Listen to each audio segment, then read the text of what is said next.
Okay. How stupid do you feel in that? I like your costume. What are you? Are you what are you? Alf. You're Alf.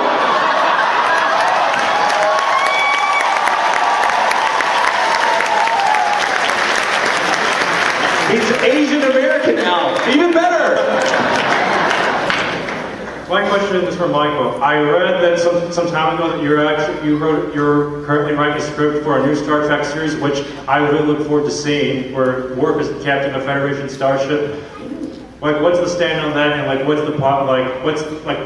Can you give us a little more information about like what ship, what's the name of the Worf ship, and what enemy will Worf be facing? One question at a time, sir.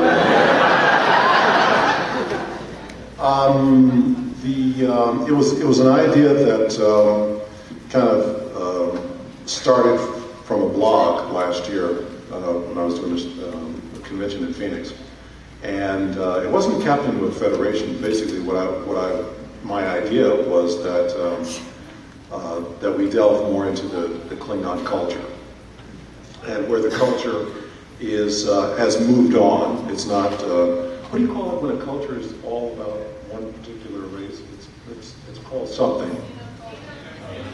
Thank you. And where it's moved on, and so you see Starfleet officers and other aliens actually interacting on the Klingon home world. So we kind of moved on about this stuff, and that's what the story was about. And it actually got a little traction. I wrote the script, and we had a meeting with CBS Home Entertainment, and they were interested, and they wanted to do a 30-minute proof of concept.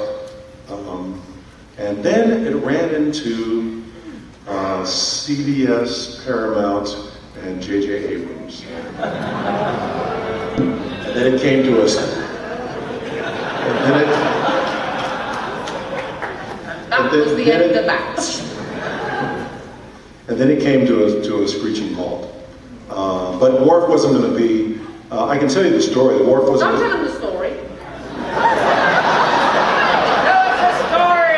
I'm curious. I am. It's a spoiler though when it gets made, doesn't it? Yeah, but maybe this will help make the energy of people thinking of it. I'm pretty good at not giving it away. Okay. Bit in the business, I think. No, the story is just basically Worf trying to find his place in the universe, and he's on the Klingon home world, and he's part of that. And once again,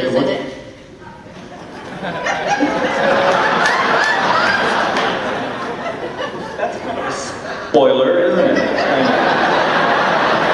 if you were my best friend, I'd strike you right now. I would fucking strike you.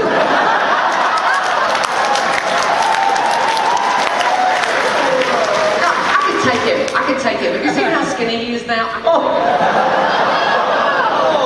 But basically, the story was Worf trying to find himself once again, and he just and it has running and jumping and fighting and battles and what I consider an interesting thing. I went back to what Gene Roddenberry did with our show, which was that he told basically in the story of the Next Generation, he said that the Federation has moved on.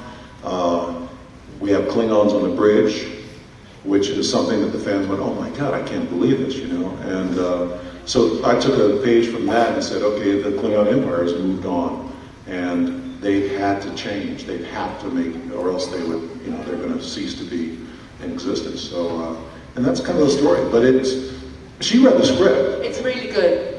It's really good. I'm not just saying that because he's sitting next to me. It's really good.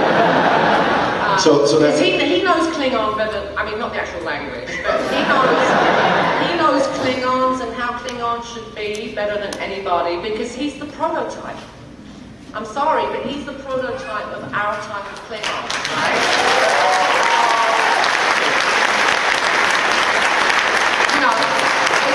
When we had guest star Klingons, I'm sure they were told to go and watch Michael Dorn to see what they should be doing as a Klingon. So he knows his Klingon, man.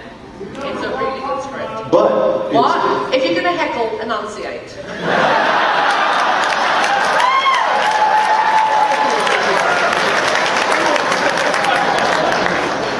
I think that, so anyway, it ran into a roadblock, but I don't think it's dead yet. I think that the fans kind of,